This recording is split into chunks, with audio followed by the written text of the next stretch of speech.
is Isabella Johnston, and I am the Intern Whisperer. Our show is brought to you by Employers for Change, a software platform that helps you match talent to your jobs and your company and your people. Today's tip of the week is all about the accounting industry because of this week's guest.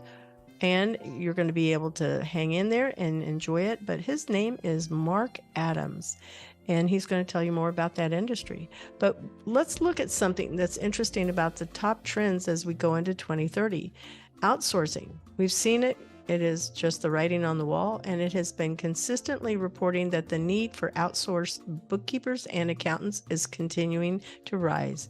It was predicted that by 2020, the finance and accounting outsourcing market in the U.S.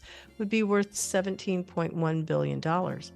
But by 2027, the market for outsourced financial and accounting functions is expected to grow to $56.6 billion. That's huge. That is just monumental growth there. So outsourcing helps companies to focus more on their core work rather than worrying over petty issues. Thus, when tedious work gets outsourced by professionals, they enjoy more concentration on values such as profitability and resources. Outsourcing services have now become the fastest growing sector in the accounting world because of this. Firms opt more for outsourcing accounting services since they enjoy more proficient and reliable professional services. Hi, welcome to the Intern Whisperer. Our show is all about the future of careers and work. And today's guest is Marc Adams. He is the owner of Next Level Business Advisors. Marc helps business owners with Cash Max program, Bookkeeper on Demand program, and he offers full service accounting services. And he has a podcast, Business SOS, Stories of Success. And I was on his podcast, so thank you, Marc, for that. Pleasure. It was amazing having you. Oh, you're so kind. I am so happy to have, I like having people from the finance industry because people are afraid to talk about money, but it's nice to have you guys on because you help eliminate a lot of that fear. I love talking about money, so it works out really well. Yeah. It's true. That is really, really good. So I typically will kick off the show by asking you, what 5 words would you use to describe you and why those 5 words? Okay. Yeah. And I was like struggling with coming up with the 5, but this is what I've got. Okay. Driven, caring, compassionate, empathetic, and hilarious. All right. So why driven?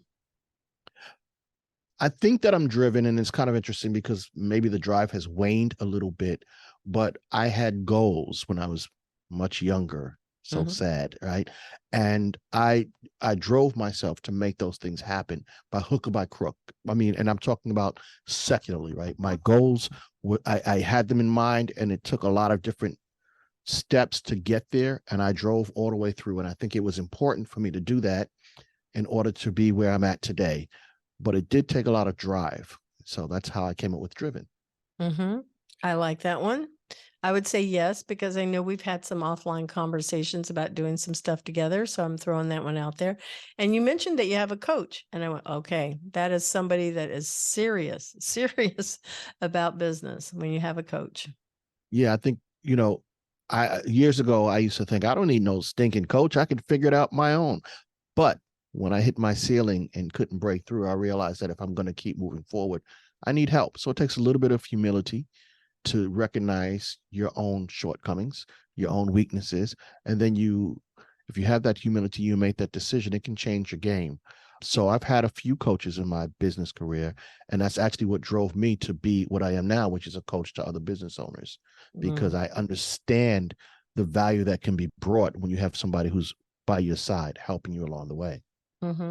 I like that you mentioned humility, because I don't know why, but we always think we have to know everything, and we don't, and I think that's one of the first masks that come off of a person is when they say, it's okay. I can say I need help and I'm going to be okay with it. Absolutely. Absolutely. And when you can make that admission, you're going to break through hurdles that you didn't even realize were holding you back. So it's valuable to have a bit of humility when you're running especially when you're running your own business. I agree. Yep. You mentioned compassionate.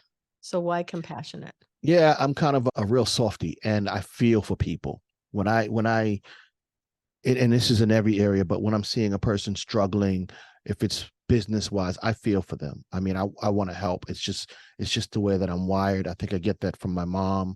So that's the way I am, even when it comes to other areas of life that are not related to business. If I have a friend who's going through something, I want to be by their side. So I'm grateful to be compassionate. Sometimes it takes a toll emotionally, but I think that it makes me a better person to be compassionate and not to become hardened. Hmm. When we have so many challenges in life and we're going through a lot of difficult things, even in business, sometimes we can be hardened. Someone's struggling, just get over it, just make this, but we can't do it that way, right? It's like setting a bone. You can snap it back in place or you can gently get it to where it needs to be. So that's what I think compassionate is all about. I like that you said get it gently back where it needs to be. I don't think people think about that, as a metaphor for life. That's just really good. Really liked it. All right. So the next one that you have is, let me get back over here. Caring. And it's kind of funny because I think those are closely related, right? Compassionate, caring, empathetic. But really, it's just, especially when it comes to business, I'm going to just focus on that so I don't come off like a real weenie here. But when it comes to business, when you're advising people, it's easy to just spew off advice, Hmm. especially when I have a lot of years. I've been doing it for 20 years now, a little bit more than that. It's just do this, and that. And I know it works, but if you don't know it works and you don't try it, well, it's going to be your problem. But Yeah. caring makes me try to really help my clients understand why I'm asking them to do what they do. Sometimes I get a little bit like, you got to try it, trust me, kind of thing. But I want them to be successful. And for that you have to care. It's not about the money that I make, it's about the money that they make. I care that they're getting what they want out of their business. Yeah. And I think that many times when people go to a professional, they think of it as being transactional instead of it being a relationship, and that, oh, we can actually care about each other. Absolutely. Absolutely. And it's, to me, that's all that really matters, right? We can always find someone to make a transaction, but it's hard to find what I call find someone that I can vibe with, that I can feel comfortable with. And I Yeah. think when you can vibe with someone, when you know they care, it allows you to trust them more. My current coach, same thing. We've been through a lot of different iterations for what he's trying to help me with. I think he's learning a lot of things along the way, but I know that he wants me to be successful. So it allows me to trust him as he guides me, and allows me to be patient as we have our speed bumps on the Yeah. highway to success. Very, very true. Very true. So true. One of the things that you when you're mentioning that too about accountability is we we think that we're accountable, right? Many times people think, "Oh yeah, no, I don't need a coach," just like what you were saying in that scenario. But the ability to go to another level, if they think about it from a sports perspective, the Olympics, they didn't get there by themselves. There's always a coach. And every football game or any sport that you've ever played in high school, there's a coach. And you didn't learn stuff on your own. You had teachers. So they're essentially coaches also. So I don't know where it became this thing that was like it's not good when it really is good. Yeah, that's an amazing point. And I'm not sure where the that digression came from, because we grow up, like you said, in our lives with coaches in one way or another. If we went Yeah. to school, we had coaches, and we got value from that. When we start our own business, I think when we get to become adults and we have a few challenges, sometimes we get scared to show vulnerability, Yeah. to show an inability to accomplish a task. And so we won't admit it, sometimes until it's too late. Other times it's after much pain. But again, that's that humble side that we have to have. We become Very much. more, less humble. as we get older sometimes. Yeah. So, well, I always hope it's the opposite. I think that it's with age should come wisdom. Yes, Doesn't always mean that, but it of should course. be that you get wisdom, and that's not the same as being smart. Many times I think when we're young, we think, oh, I know this. I can't learn anything from anyone else, when that is so not true. Absolutely. I agree with you. That's how it is in business. When you start a business, if you start a business at 75 years old, you're starting over, like you're like a baby, because the Yeah. business is the new thing for you. And so they start the business with, I know how to do this. I've been making widgets all my life, and I've just started a business about it, and they don't understand all the nuance around the business part. So that's that part, right? So once you're in business for a little bit, got a little age on you now, and you say, hey, I need help. I see it. So yes, with age comes wisdom, and that also starts with your business. I'm going to throw even a Bible verse in here on us. So Okay. there's this place of, we know that with many counselors, I do not have the exact place from the Bible, and I should know this one. But when It's in we the have, Proverbs somewhere, I oh, I'm think. sure you're right. I'm sure you're right. Mhm. But, we can look it up in a minute. But I know that there's wisdom in having many, many counselors, and that Yes. is coaches, and that is advisors. So it's so funny, because in personal life, we'll go and talk to our friends, hey, what do you think I should do? But yet we don't want to always talk to professionals. Yes, absolutely. I, I'm going to be honest and tell you what I think the difference is for many entrepreneurs, especially. Your personal coaches, your friends, they Yeah. don't charge you by the hour or by the project or by the month. That investment in your business is something that's hard for people to understand, because they're looking at it as an expense and not an investment. Mhm. And if you look at it as an expense and you are just building your business, every dollar counts to you. And you might feel, which is why I didn't have a coach for a long time, I can't afford to pay somebody to tell me what to do. I can just figure it out myself. Yeah. And it's understandable. And I think that's why you need a little bit of time in the game, because once you make a little bit of money, you say, okay, I've gotten this far. Now let me get help. But what some people don't realize is that there are different types of coaches and advisors, right? So maybe you can't get a high-end advisor at first, but get someone who can give you some help. Join a program, join a mastermind. There are a lot of ways to get help. Mhm. Don't be cheap, and don't make the mistake of not understanding that it is an investment, not an expense. I Investments agree. help you make money. They sure do. And I know you're going to talk about that. So we're going to go to the next word. And I jumped a word. So I know we Did talked you? about driven, compassionate, empathetic, and caring. And you've explained them honestly, I think all three of them there. So I feel like we hit that one for sure, but hilarious. Okay. Now I told you I wanted to tell you what I thought about hilarious. Okay.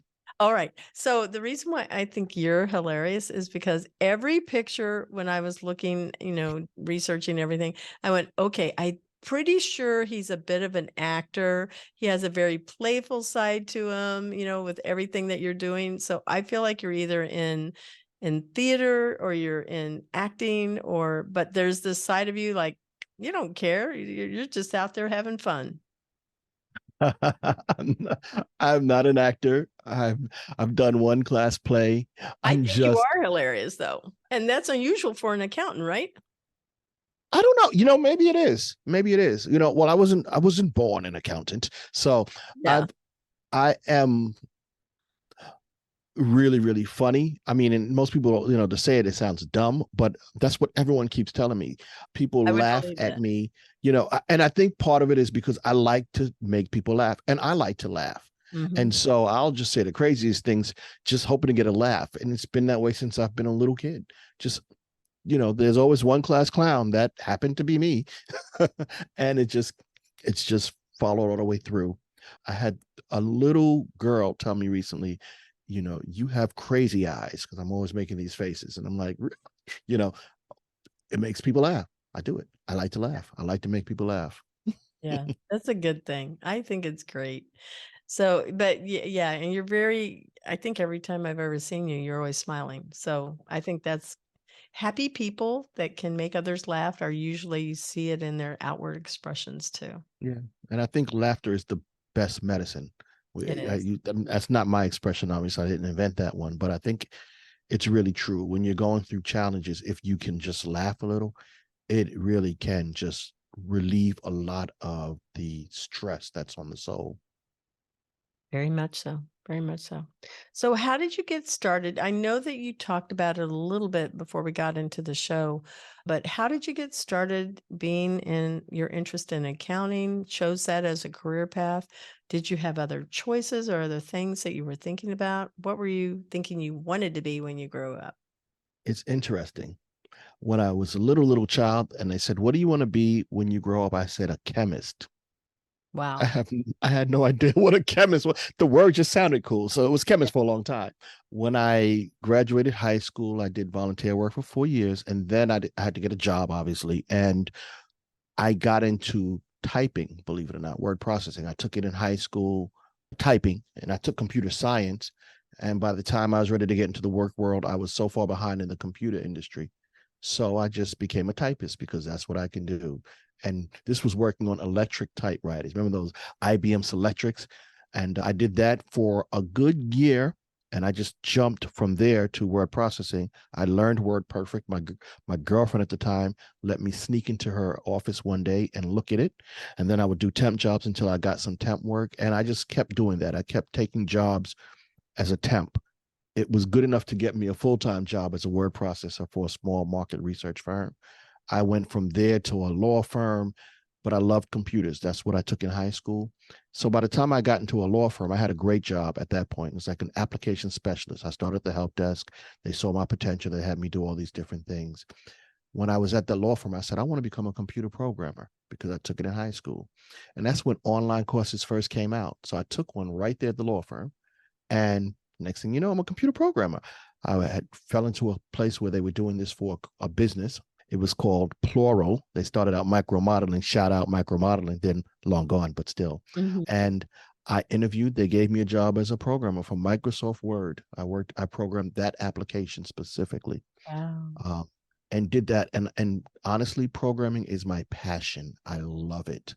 But as time rolls on, yeah, Y2K, those things happened. The industry was changing.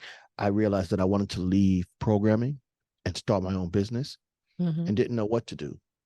My girlfriend at the time, she became my wife at this point, said, I want to do taxes. We took some tax courses, and that's how my business started. We did it as a side hustle. We did it for a while. And then I decided I can make this into a full-fledged business. And that's what I started to do. I just worked my way toward becoming a bookkeeper, an accountant, so I got my credentials and things of that nature. When I look back on it in hindsight, I really got that passion from working with my mom, sitting there doing my dad's books all those years side by side. And I just love it. And I've been doing it ever since. After 10 years in the game or so, I decided the fun part is not doing the books. I mean, I can do them, my eyes closed. The fun part is understanding what those mean and helping people who own their business understand why this number means that you're successful or failing and how we can change this or tweak this so that you can make more revenue, right? So it moved me toward this whole advisory area because I realized that that's where the power is, with the knowledge, understanding how the numbers correlate to the business. Mm. It all boils down to the balance sheet, the profit and loss. But the problem is that business owners don't understand that correlation. They're just doing stuff to get taxes done or what have you. I'm here to help you understand why you're struggling or why you're successful. And if you're successful and you want to go to the next level, these are the things that you need to do. So it's been an interesting journey, and time flies. I mean, 20 years, I had no idea. I look back at the calendar and I'm old. Mm. So. No, you're not. You look super young. Okay. So I know you gave a little shout out to your mom. Did she go to school for this accounting? Was that something that she did, or You she know, was really good at mom, it? I don't think mama did. Mama didn't. No, she didn't. My dad had a need and she just jumped in and started figuring things out. That's that drive. I think Mhm. that's the way they were. And it was, there were no excuses. There were no, well, I didn't do this and I didn't do that. Or, I had this. No, they just did what needed to be done. And so when I started out, there was a naivety for myself. So I'm just jumping in and doing it. I'm just doing stuff. And I'm like, but you know how they say the more you know, the more you don't know.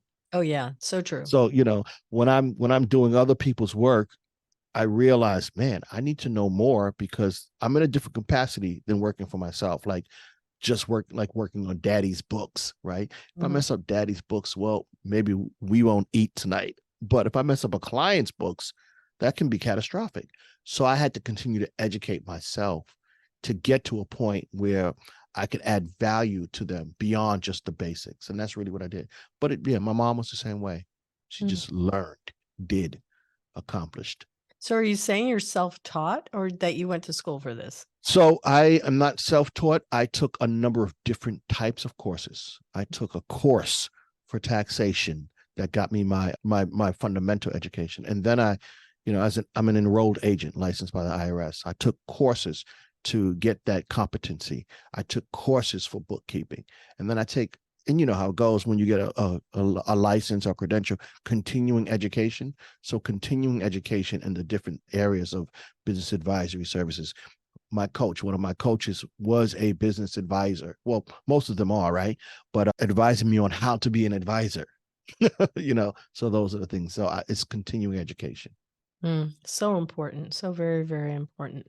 All right. So tell us about your business that you have now. How long has it been around? What is it that you do? I know that when I was introducing you to our listeners, I mentioned several of your programs. So let's talk about those. Okay. So it's next. I'm going to say I started my business over 20 years ago as MCA certified tax preparers. That's what I was, a tax preparer. And it's evolved over time. I changed or I did a DBA doing business as next level business advisory because I want to focus on that aspect. And so next level business advisors is focused on helping business owners get to the next level financially as far as success is concerned. It actually ties into the podcast stories of success, helping business owners understand what's possible and then making it that way. So we have a number of different services. Most of those were born out of need. Do you need a bookkeeper? We can help you with a bookkeeper. I have a small staff. We do bookkeeping, but some people need their own. So Bookkeeper on Demand gives you the flexibility. We can help you find your bookkeeper and train your bookkeeper so that they can meet your specific needs for your business. We will help you and your bookkeeper create what I call it a playbook, which is how your accounting is done for your business. And that way you have a model for your bookkeeper to follow and for you to track. And then we have ongoing support for the bookkeeper, right? So a lot of my clients, when I'm doing advisory work, I meet with their bookkeeper on a regular basis so that their bookkeeper we can make sure the books are accurate so that when we get to the owner, we can start the analysis aspect. So that's like the Bookkeeper on Demand program. The Cash Max program is a little different. One of the biggest challenges that business owners face is how to manage the money. It's coming, it's going. And I've had clients rack up huge debt because they're not managing their expenses properly. They don't know how much to give themselves. I get that. How much should I pay myself? What do I set aside for taxes? So I was working with a client, helping them understand their cash flow management. And I realized that this is a real need. So I sort of formalized what I called my process and gave it a name, Cash Max, because I want to maximize your cash. And we help business owners understand how to allocate every dollar that comes into their business, but not do it in a tedious way. So many people have heard of like the Profit First method. I did not steal from Profit First. However, I understand those principles. Those principles, he didn't invent those either. He learned it from his grandma. She had the envelope method, right? And so it's just a variation of that. I try to keep it simple for myself and my clients so that every month we can analyze what has come in and what needs to go out for business expenses. And I do believe that you need to pay yourself if you're going to have any semblance of a life. So I came up with the Cash Max program just for that reason. Very nice. I noticed that you have an ebook also, and I think it's available from Amazon also. Oh, in Amazon, I had a hard copy book, actually. Got one right here. Had to look because I forget the title. The Simple Resolution. This is a layman's guide to resolving tax problems. As an EA, EAs are allowed to represent people before the IRS. So if people have tax problems, I would help them out. So I wrote that book just so that I can give people a simple understanding as to what they need to do if they run into a tax problem. And I do have a number of ebooks, actually. I have one about IRS tax penalties, which helps people. I get that a lot.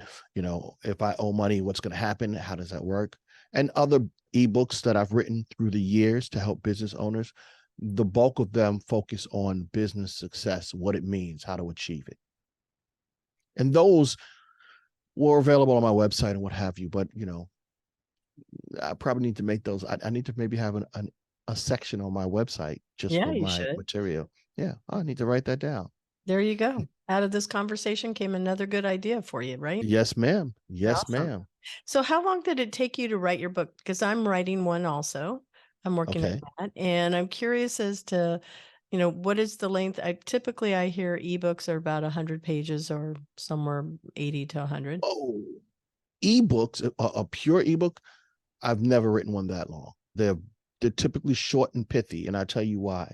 When I started, I had long ones, but my coach, when I wrote my first one, was like, people aren't going to read those long ones. Make it short and pithy. So I think mine might be 20-ish pages, 25, 30 pages. My hard copy book is a different story. I'm looking for that now. I don't even remember. That was 92 pages of content. That's a lot. So yeah, it is. It's not a big book, obviously. Yeah. I can't get that right, and it was written some years ago. So I probably need to update this book with new things. But, we're running businesses, right? When you write something, you say, good job, Mark, you pat yourself on the back and you get on to the next project, So, yeah. So true. And it depends on the time when it comes to writing.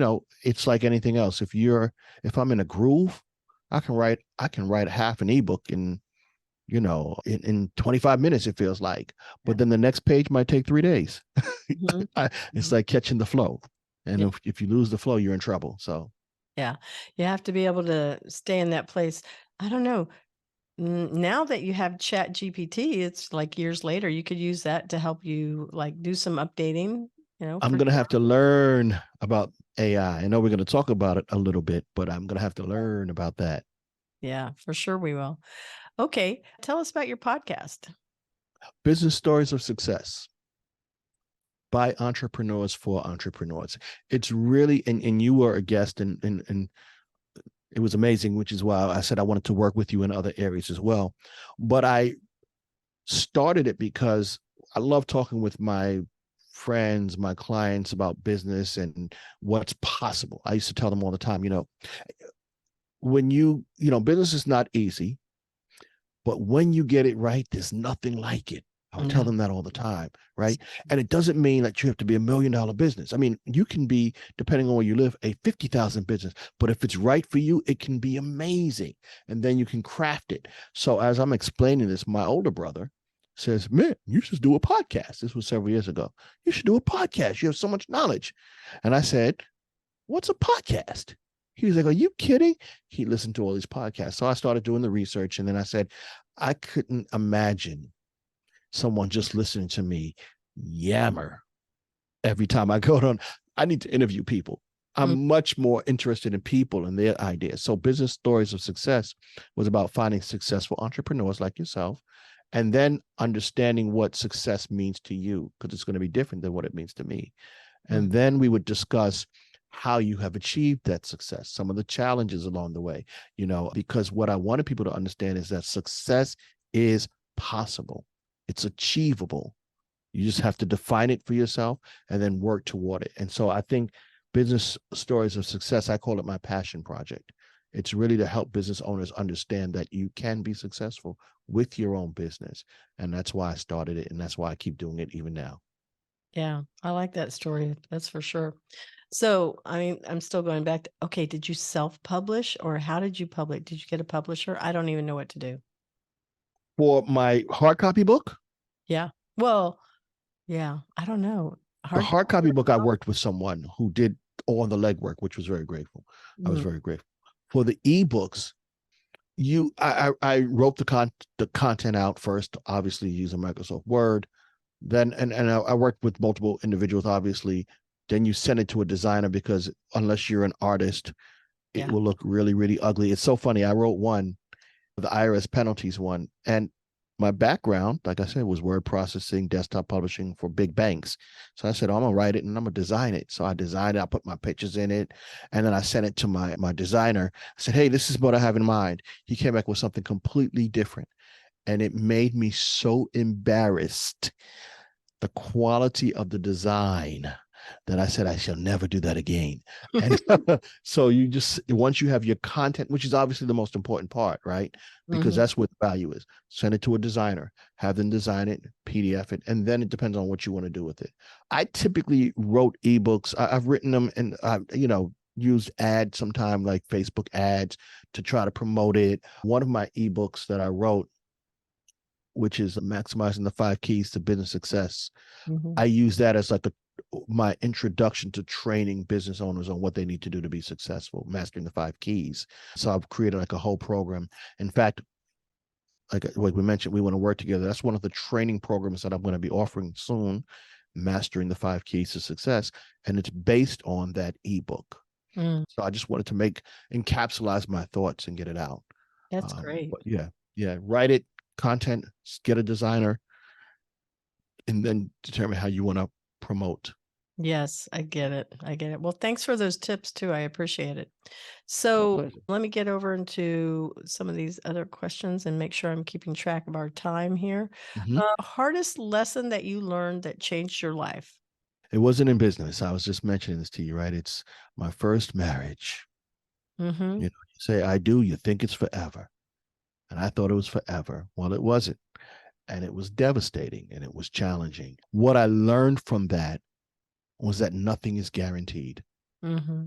Nothing is guaranteed. And so when you have adversity and you have something that fails, you have to be able to pick yourself up, perhaps move in a different direction and carry on. I That's where I learned that I had strength that I didn't know I had. And it's served me well throughout the rest of my life, because now, and life is not perfect. I know it seems that way, but it's not perfect.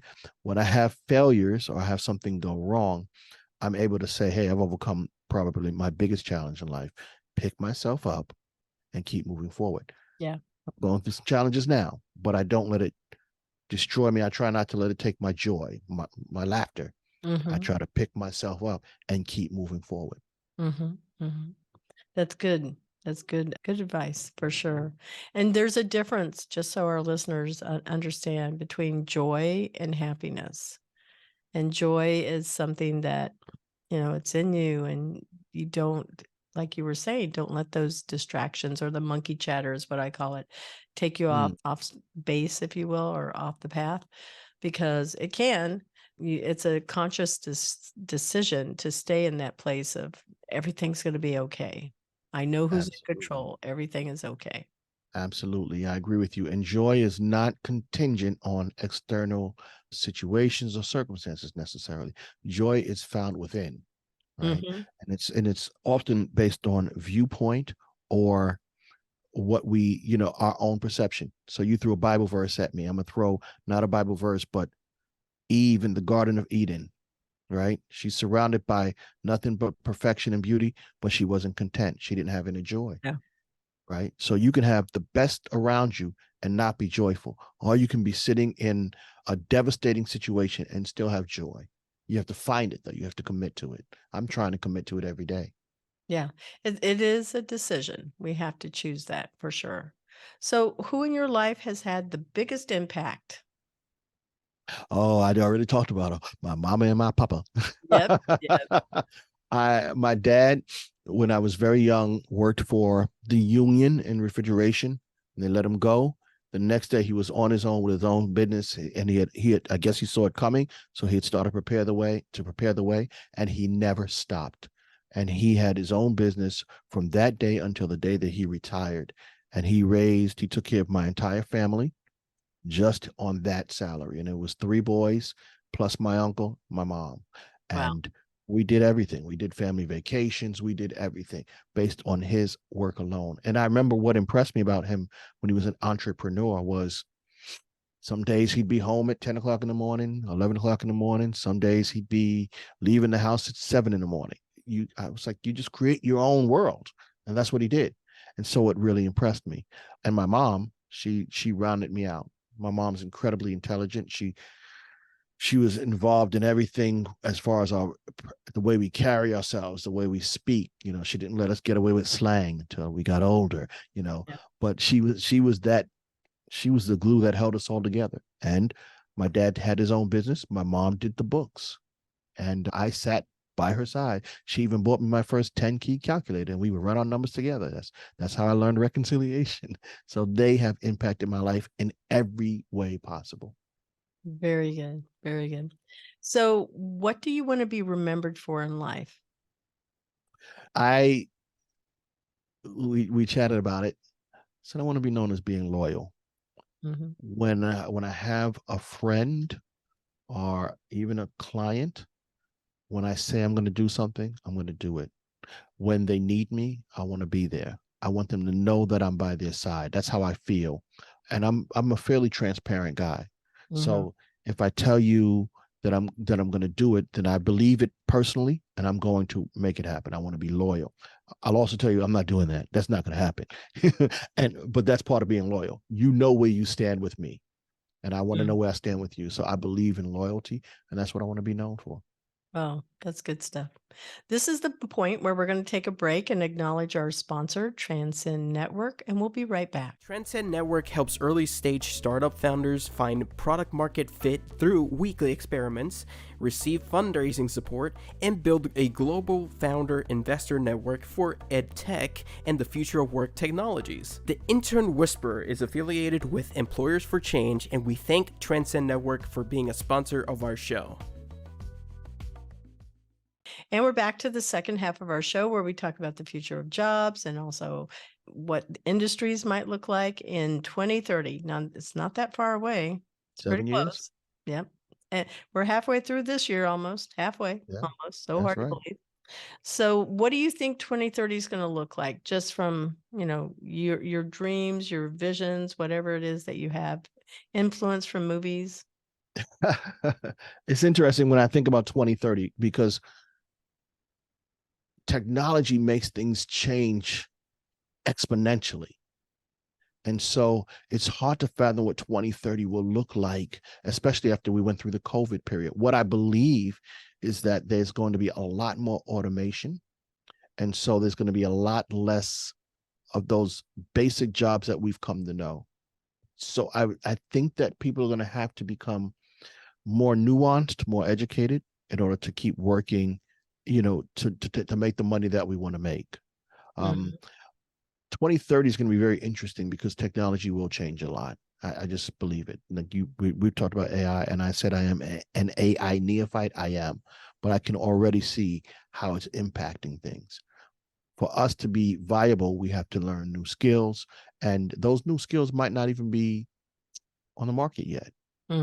That's how fast things are changing. So I think we're going to have to be adaptable, versatile, quick on our feet, nimble in order to keep moving forward in the workspace. So what do you think is going to happen to bookkeepers? Woo-wee. There's going to be a decline, this is my guess, in the bookkeeping field because of a number of reasons, but primarily technology AI will become more adaptable, and the basic structure of bookkeepers, what we do as far as the basic classification of things, will not be as important.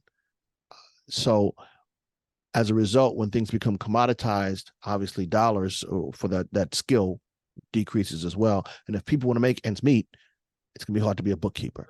We, in our industry, is the same way. Intuit, which is the largest software company in the world as far as accounting is concerned, in my understanding at least, they automate a lot of things, and they're trying to compete against their own bookkeepers.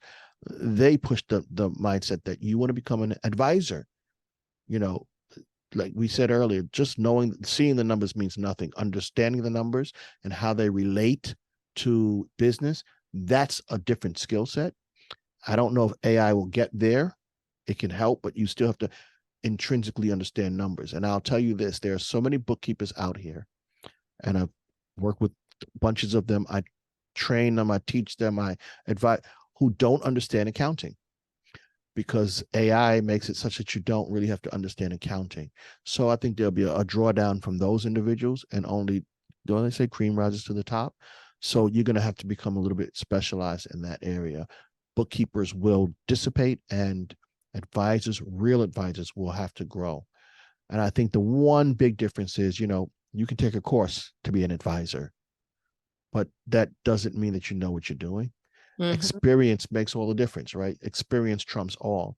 So when I think about advisors who just take a course or, hey, follow the script, it's this easy, they're missing out on the nuance that you kind of have to walk through a little bit of the fire to understand how hot it can get. Yeah. You mentioned Intuit, and most people will know it also as QuickBooks. Absolutely. So, yeah, there's this place where companies can become too big. I used to be a customer of them, and I am not any longer because I did not like being put into an automation. I did not like working with people that were not empowered to be able to help me. And I also was frustrated with the constant upselling within it. So I don't have a problem saying it on this. This is my show. I can say it. That's But right. that's right. The thing that I feel is gonna be, if you're going to be a bookkeeper and you can do it for me so I don't have to deal with them, maybe. But I don't want my bookkeeper to be frustrated with it. I think that it's gonna be hard to get experience if you're not actually doing bookkeeping. So what are you doing then? You're facilitating customer service experience as a consultant, and that doesn't equate. So I think it's going to be there's so many unknowns. We don't know what it's going to be. I think that you're right. I think that, to a certain extent I'm right too. So Mhm. who can tell? Right now it's a crapshoot. Yeah, I guess that's what makes the future exciting, Yeah, right? it does. Because we have to ride the roller coaster to see how it ends. Yeah, definitely. So my next one is what what are your thoughts about ethical dilemmas that we can see with AI? We know that it's out there. Chat GPT is a tool that people can use. They use it in schools. A lot of places they're using it in so many ways.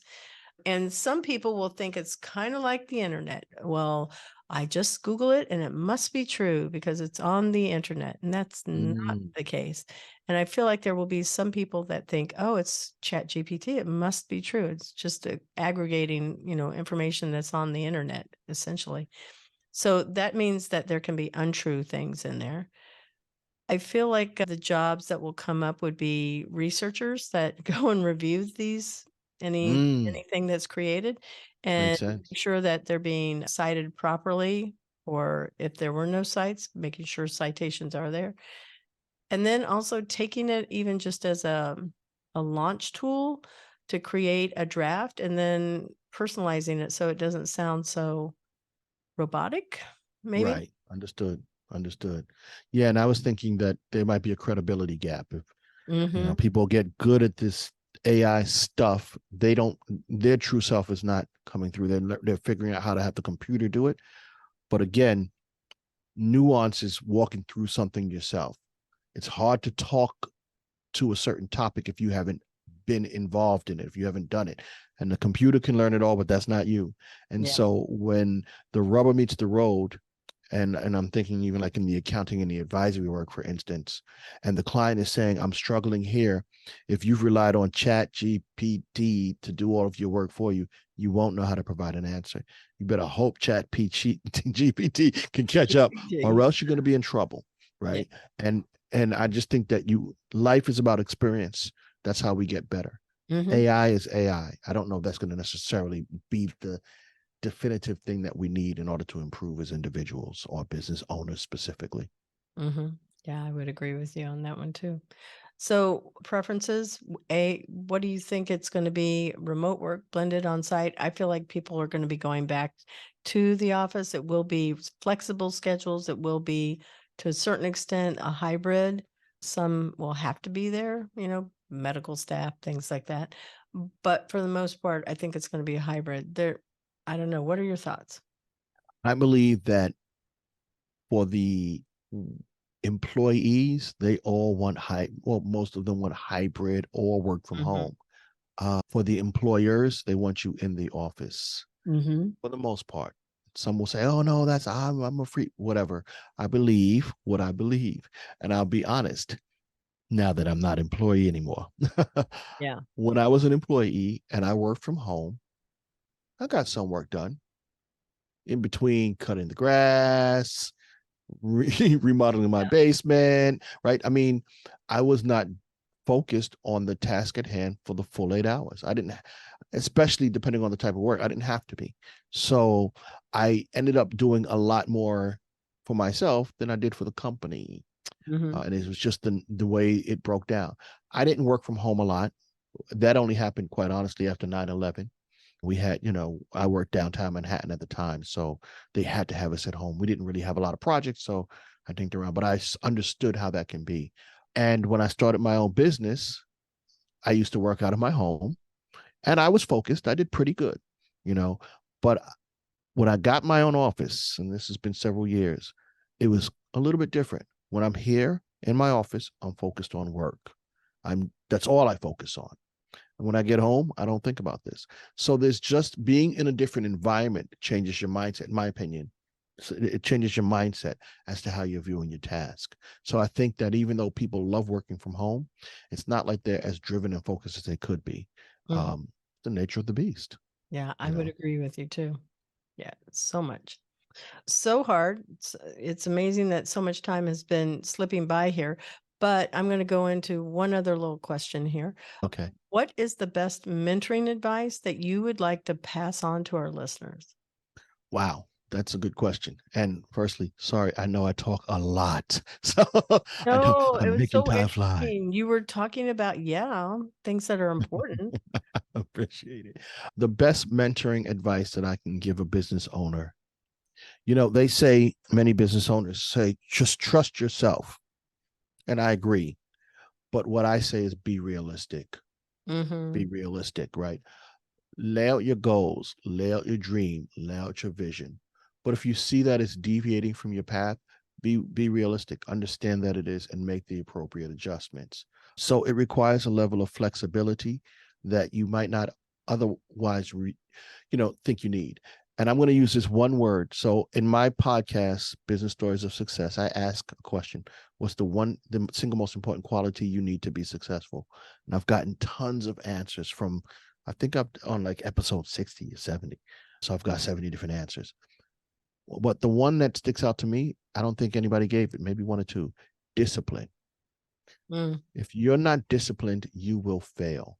And I've learned that word from coaching clients, advising clients. For the clients that when I give them a script and say, just follow the script, just try it for 2 weeks. When they follow it, we get results. Doesn't mean it's going to work, but if you follow it, if you're disciplined enough to follow it, we can test and measure and tweak. The other half of my clients won't follow it. They don't have the discipline to follow it.